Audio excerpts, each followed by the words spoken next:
Hi, everybody. Welcome back to the Get Healthy Tampa Bay podcast. I'm your host, Dr. Kerry Reller. And today we have a very special guest. It was by Dr. Didi, right? Yes, Okay. yes. Why don't you introduce yourself and tell everybody a little bit about who you are and what you do? Hi, everyone. My name is Dr. Ndidiamaka Obadan, also known as Dr. Didi for short. I'm the CEO and founder of youngerselfmd Medical Clinic Health and Wellness. It's located in Kennesaw, Georgia, and I identify as the physician educator. I'm an adjunct professor with the Morehouse School of Medicine. And I'm an international speaker. I have a nice TEDx talk that you should all go and watch. You will be highly educated. And blown away.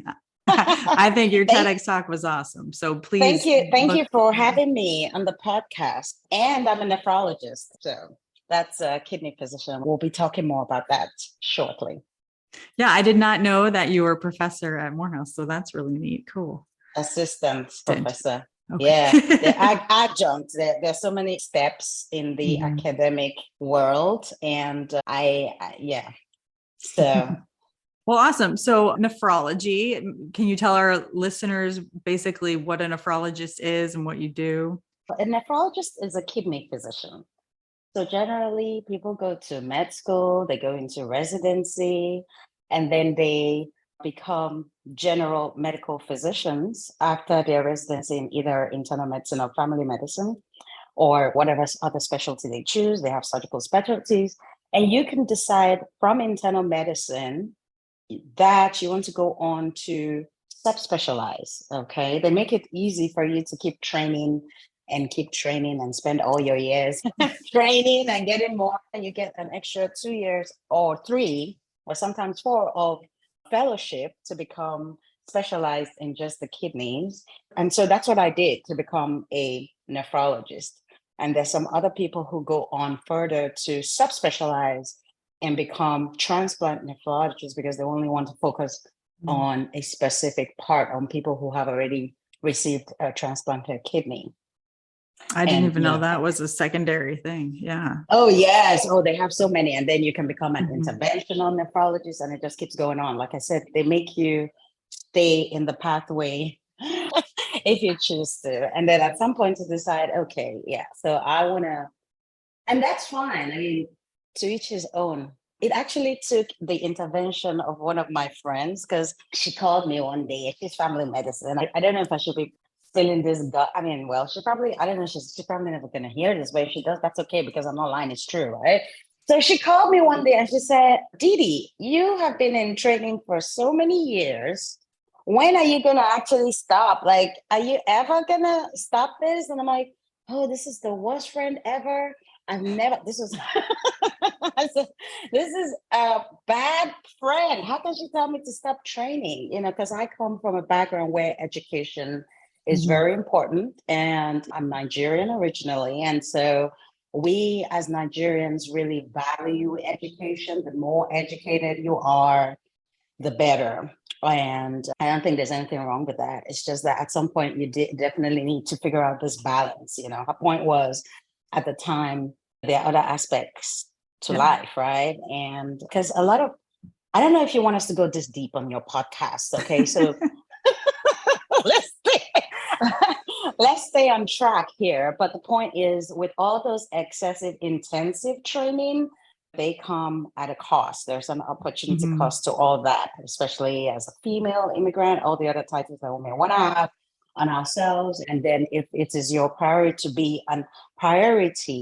to be an all-rounder. And what I mean by that is if you want to have a family, if you want to have kids, Mhm. and there are some people that don't want to. Believe me, I've seen a lot of women Yeah. who don't want to have any of those things. They just never want to get kids, and that's fine. So those people can definitely get as many degrees and certifications and just stay focused on whatever goals it is that they want to achieve. Well, even just being in medicine, we're lifelong learners. So whether you're getting an official certificate or something like that, we're constantly learning and training, I would say. Right. Yeah. Yes, I agree totally.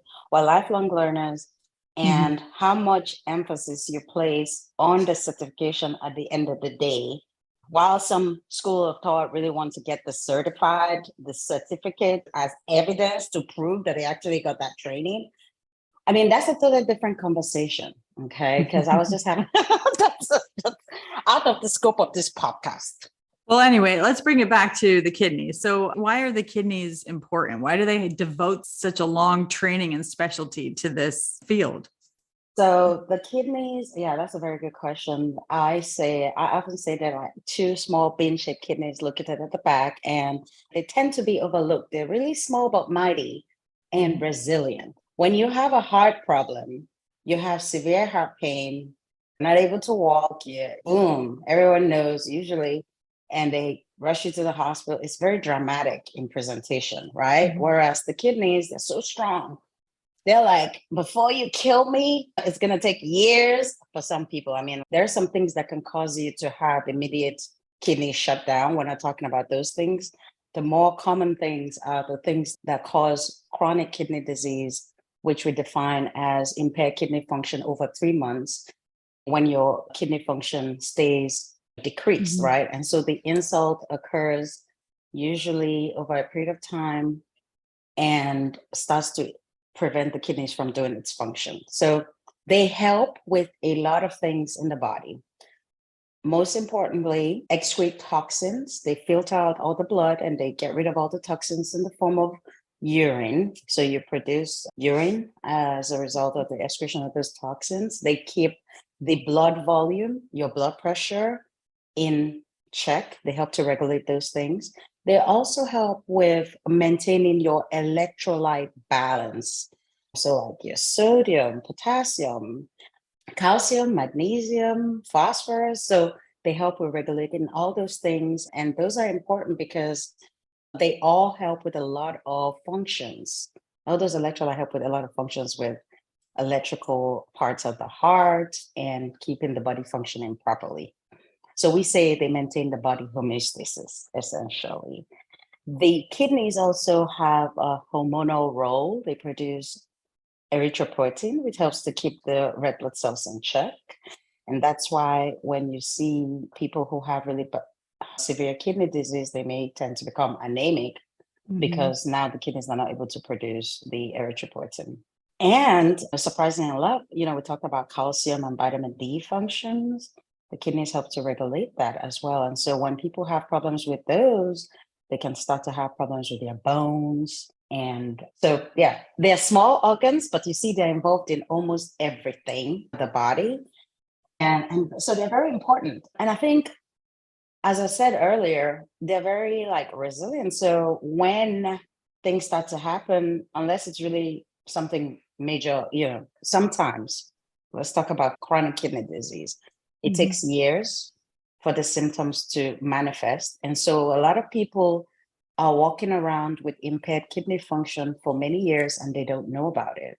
The studies show that more than 90% of people have problems with their kidneys and are not aware. And to me, that's a huge opportunity to intervene because my personal experience when I was working in the hospital was a lot of hatred towards nephrologists. And the reason, yeah, I talked about this a lot in my TEDx talk. And the reason is because people generally are not aware that they have kidney disease and present when it's far too advanced and kind of late. And so when they come into the hospital and the nephrologist appears to be the bearer of bad news because now they're telling them that your kidneys are no longer doing all the stuff that they normally do. That's why you're having all these symptoms. And so now we have to place you on dialysis or start working you up for a kidney transplant. Most of the patients are surprised. They've never heard this before. I can't count how many times I heard, doc, you must be mistaken. I've not heard this before. And how come no one has ever told me? I have my doctors. I've been seeing all my doctors. And no, it says like you're making up stuff or you're trying to actually tell them that they have to be on dialysis and be mean to them. When in fact, we as a health system miss the opportunity to educate and inform them earlier on about the problems that they may have been predisposed to. So what kind of problems are you So, talking about? Like what kind of things hurt the kidneys? well, the most Common thing are drugs and over-the-counter medication. These are the things that we can modify. So the most common causes of kidney disease are uncontrolled diabetes and high blood pressure. And then I put the drugs there because a lot of the time we do those things to ourselves, the medications. Right. We take over-the-counter medications that may hurt us, or we overdose, we self-medicate. So we take a lot more than is prescribed or recommended because we're chasing something, some other secondary gain. So for me, medication is a big bucket. However, the most common causes are diabetes and high blood pressure. Yeah, I had recently done a video on why am I checking your kidneys? Why am I doing all these labs? And I think obviously focusing on something that we don't want to miss. Like you were saying, you have all these people that approach to end up in the hospital, and then obviously it's too late for them. So I think making sure you are seeing your physician, especially if you have high blood pressure and diabetes, to make sure they're doing these kidneys tests to catch this before it gets to be a problem where hey, now you're on dialysis, right? So I think that's super important. You mentioned medications too. So what kind of medications are the most common problems that you see? Most of the time it's pain medications. A lot of people are dealing with all sorts of pain, and they go on and they start self-medicating on the biggest bucket category are the non-steroidal anti-inflammatory agents, because they're commonly prescribed for a lot of the pain that we have, the joint pains, arthritis pains, and even headaches, people who have menstrual issue pain. So people would just pop these medications. Now, those medicines are good. People with gout and everything, they're good for short periods of time, pain control. But I've found that you'll see a lot of my patients who've been on them for years. They just take them routinely as one of the medications that they just pop in with their diabetes and their high blood pressure medications. Not only are they not made for us to take for high doses of excessively long periods of time, not only do they affect the kidneys, they also have other side effects like thinning of the gastric mucosa, GI bleeding. If you already have high blood pressure and you're taking medications that can increase your blood pressure, like the non-steroidal inflammation, anti-steroid NSAIDs, non-steroidal anti-inflammatory drugs, they tend to increase your blood pressure as well. So you definitely don't want to be on those drugs for excessive periods of time because they can affect your kidneys. Yeah, I think it's hard because all of these medicines are over the counter and anybody can go pick them up and they don't think they're doing any harm to themselves, right? Because, it's over the counter. Like, obviously it's going to be fine. And then they don't notice anything until much later. So it's really good to be at least following with a doctor that's doing some labs every year. Yes, definitely. You want to make sure you keep your appointments with your doctors. Don't self-medicate. Don't adjust the drugs for blood pressure. So you don't want the extremes. You don't want your blood pressure to be too high or too low. And one of the things I've seen, or even your heart rate as well. So people who are on medications that control their heart rate or control their blood pressure, missing doses, increasing, adjusting, can affect your kidneys because your kidney does not want you to have excessively high or excessively low blood pressures. Both of them can damage the kidneys. Chemotherapeutic agents. So, sometimes these are other drugs. So I'm just thinking about other drug categories. Usually, at that point, if by the time you're on chemotherapy, you and your specialized physicians for cancers, the oncologists who have probably discussed with you the risks and benefits. So at that point, it's just for us to keep in mind, these are other drug classes that can affect the kidneys. So the chemo drugs, the NSAIDs we talked about, and we talked about the blood pressure meds, excessive and then the heart rhythm control meds, antiarrhythmic agents. Another category that you want to monitor, I find, are the supplements. There are a lot of supplements, and there's so many of them. It's always important. I always recommend all my patients to bring in the bottles of their medications when they're coming in, because many times those compounds have different things that they've included in them that may not exactly be good for people who have slight impairment of kidney function or overt advanced kidney disease. Yeah. Are there any specific supplements that you're thinking of? I generally don't like say names of any specific ones because, but it's good to have this conversation with your doctor. Speak with your physicians or your nephrologists and show it to them and say, hey, I've been told in the past that I've had, and, especially if you've had acute kidney injury, which resolves. Okay. So the difference between acute and chronic is that the chronic stays on for more than 3 months, but the acute, the person may recover function. Sometimes they recover function back to normal, and sometimes they recover function back to what we call their new baseline. So not quite normal. So when you have any form of injury, whether it's been acute or whether it's chronic, you are at a higher risk of getting more of those injuries. Think about scarring of the skin. When you have an injury to your skin and the wound heals, now you're left with that scar. It doesn't quite feel the same as your original skin or the surrounding area. So that's how it is when you have multiple injuries, multiple acute injuries to your kidneys over time.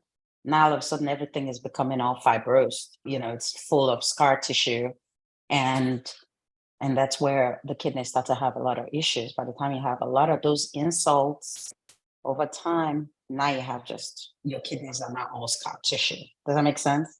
You see what I'm trying to say? Yeah. So I know you didn't want to mention names, but going back to the NSAIDs, in case listeners don't know, we're talking about like ibuprofen, Motrin, naproxen, Aleve. aspirin. Yeah, goody powder is a very common one. Oh, that people are yes. taking. Actually, that's funny you bring that up, because I had a patient who was taking lots of goody powder and I didn't know what it was, but I looked it up and I was like, whoa. And I definitely discovered that her kidney function was probably impaired due to that. And it did recover a little bit, but she actually has worsened kidney function since then. And that is not related to the goody powder. Mostly, I think, from chemotherapy agents now. But so unfortunately, she, like you said, she injured her kidneys. They might have recovered a little bit, but she had a new baseline, and then she had to undergo chemotherapy. And that, I definitely think, contributed to her worsening kidney function. And that's why I had to send her to nephrology. Yes, and that's Powder. good. Yeah. So meloxicam, they come in different names. And the thing that is difficult is that the names vary by country. So if you're one of those, or by different location. I mean, even me, I've worked even in the United States. I started my training and working in the Boston area. And then when I moved to South Carolina, the names of the drugs were so different, the trade names. So that's even within the United States. So talk about when you're now trying to practice across different countries. Yeah. So look on the bottle of the medication. If you see NSAIDs, NSAIDs, you should be wary of it if you have problems with your kidneys. Yeah, absolutely. So you mentioned like diabetes and high blood pressure or hypertension also are affecting the kidneys. Can you explain that a little bit more? Make sure you work closely with your primary care physician and your specialist. For diabetes, it depends if you're type 1, type 2, and but all the different other we have MODI and So you definitely want to be in touch with them and make sure that it's being controlled. Typically, they recommend A1C of less than 7.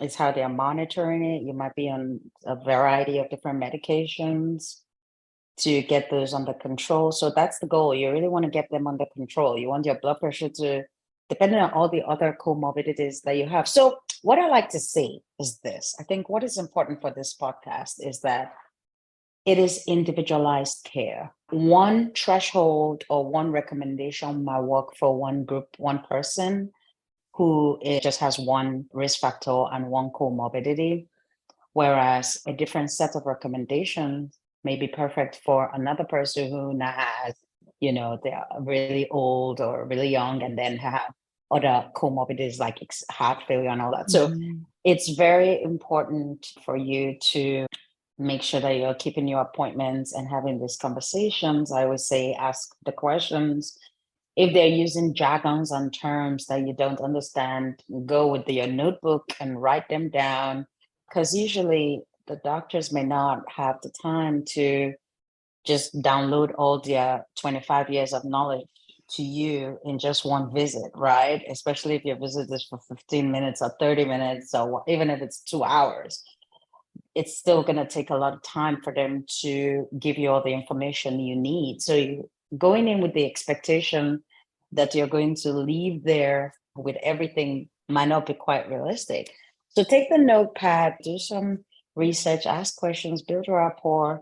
Don't bully. I always say don't bully your physicians, because this is, for me, very personal. I've experienced that in the past, and you have to understand that they're trying their best to help you. So work with them to provide you the best care. Yeah, I also think that's really important, and being an advocate for yourself as well, because there are some medications, like if you're having high blood pressure or diabetes, that we may put you on that actually help protect the kidneys, right? So being aware of kind of the medications that you are taking and discussing those with your provider is really important. Very, very Yeah. important. So this happens all the time. People don't like this physician, they go to this other one, or they get admitted. And while they're in the hospital, there are certain changes that are done. And now they have this updated list. And now you don't take your updated list to Mhm. your other physician, especially if you just switched. So what you just said is really important. Definitely try to keep them in the loop, up to date. And that's why it's important to have a primary care. Usually, if you have a good primary care physician, they're the gatekeepers. They're the ones coordinating your care amongst all these different specialists that you may be seeing. Some people have endocrinologists, cardiologists for their heart issues. They may have podiatrists, dentists, and sometimes these people may want to alter some of your medications. They may have ophthalmologists as well, right? So you need a primary care physician who will coordinate your care and always make sure that they're staying on top of everything. Absolutely. I totally agree with that one. So let's change gears a little bit. What kind of lifestyle choices can basically positively impact kidney health and prevent kidney disease? Lifestyle choices. So for me, these are very important things here, because obesity is also one of the risk factors for chronic kidney disease. So we didn't add that, but we definitely want to maintain a healthy lifestyle, avoid processed foods, limit salt intake for sure. The sodium is definitely one of the risk factors for all things kidney impairment. So we want to limit those. We definitely want to drink water. I always say stay hydrated, leave the sodas and those energy drinks. Oh my gosh, that's a big one. You know, yeah, because I've been having all the, like, yeah, I mean, it's a struggle. So I don't have to reveal everything here, but it's really a challenge. So try to cut back, limit those things. And water is your best friend if you don't have any contraindication to drinking water. Like if you have heart failure, you don't want to go chug down a whole liter. Nobody's telling you to do that. But in kidney, the other day I was having a conversation, and it seemed like I was having dinner. There were like 10 people. Almost all of them had stories about their kidney stones. It was like we were in a kidney stone conference. I've had a kidney. Somebody even had a picture and showed me the picture of their stone that they extracted. It was very interesting. I don't know. I don't know if they set me up with all the kidney stone people because they knew I was a nephrologist, but drink water, stay hydrated. If you have kidney stones, make at least 2.5 liters of urine. Stay hydrated enough so that you are flushing out the kidneys, essentially. You kind of say drink enough water to have the urine clear, or what do you think? Yeah, that's easier, right? To clear it up a little bit. And in people who have kidney stones, they should try to at least aim to get 2 liters of pee out. So you really want to be flushing out the kidneys more. And it also depends on but that's a different whole topic, okay? But it depends on the kind of stones you have, because there's so many different kinds. But in general, we're talking about generally, again, this is individualized care. So you have to get the patient in. We got to ask you all the questions and figure out which of the buckets we need to place you in, identify the root cause. For me, I'm big about identifying what the root cause is, and then we'll make the recommendations. But we're talking now general broad Mhm. recommendations. Exercise is your best friend to maintain a healthy weight. Definitely move. I went on a campaign recently to save the kidneys, and it's being mad, being mad about saving the kidneys, MAD. And the M stands for movement. And that's where I talk about how much to exercise. And we'll go into detail about that. And accountability is the A. And sometimes you might need external accountability, and sometimes it's internal. And by that I mean so knowing yourself is important. You might need the external for coaches, or a fitness pal, or family members, spouses, whoever it is that you may need to keep you accountable. Or if you're the kind of person who has the discipline to be your own accountability partner, that's great too. And we've been talking about diet. The D in MAD is for diets. And we kind of went in a little bit about all the different things we talk about, which is avoiding the processed foods, stay hydrated, and stuff like that. So that's my campaign to become mad about saving your kidneys. I like that. And I do remember that from your TED Talk too, right? I don't think I mentioned that campaign in the TED Talk. No, this is The mad? another. I remember Yeah. something. Really? Oh, okay. Maybe you've watched some other talk. The one on the TED Talk was for prevention. Mhm. So there, I was saying that we needed to be curious about the health of our health. The title was The Healing Power of Curiosity, Focus on Prevention. Yeah, I don't want to tell people everything. They need to go watch it. Just Google my name and go watch it. But the idea was, when you take control of your own health and become curious about learning, and that's when you learn all these things instead of just waiting. Because, when I was deep in the academic world pursuing my professorial titles, I had some publications on chronic kidney disease awareness after I discovered that Mhm. the awareness was so low. As I mentioned earlier, people are coming in at the end, and when there's a lot more that they can do. So if you become curious and you identify this is going on earlier on, you can put interventions in place to stop the kidney. You don't have to wait. You can do stuff on your own, like not buy the NSAIDs as we're talking about, and at least sending a text message to your physician to ask if they prescribe this new medication. Is this okay for my kidneys? Is this going to hurt my kidneys? If you want to start a new supplements, and the vitamins, again, it's all individualized care. So it's really difficult to give broad strokes, because one recommendation might not be good for the other person, but we try to keep general ideas on the podcast just so people know all the different things that they can even know to ask to start to have the conversation with their doctors. I mean, I think you've given a lot of great advice of how people can be aware and what they can bring back to their primary care or other doctors to ask about. Is there anything else that you'd like to add or tell anybody? I mean, good sleep is important. Stay away from the excessive behaviors, alcoholic beverages and intoxication. Try to do things in moderation. And I'm a physician health coach. And my goal, when I say I help prevent kidney disease to patients, I say I help adults at risk prevent kidney disease in as little as a 30-minute consultation, so they can go on to live healthier, happier, and longer lives. I really want us to enjoy our life, right? Definitely, for me, quality of life is important. So that's going to be my take-home message. At the end of the day, whatever you're doing, try to maximize the enjoyment of it, and do things in moderation, get good sleep, and just make sure that you're trying to enjoy the best of it. Protect the kidneys. Be mad about it, right? Be mad about saving your kidneys in the process. Yes. I like that. Awesome. Yeah. Well, where can people find you? Yeah. So I'm on youngerselfmd.com. That's my website. And I'm on Instagram at youngerself.md. I have a YouTube channel. And you can also find me on Facebook at youngerselfmd. So yes, reach out to us. Phone number is 404-566-4623. Would love to speak with you. We can help you in any way. Feel free to call to ask questions. And this is also for the primary care physician, ask any questions that you may have.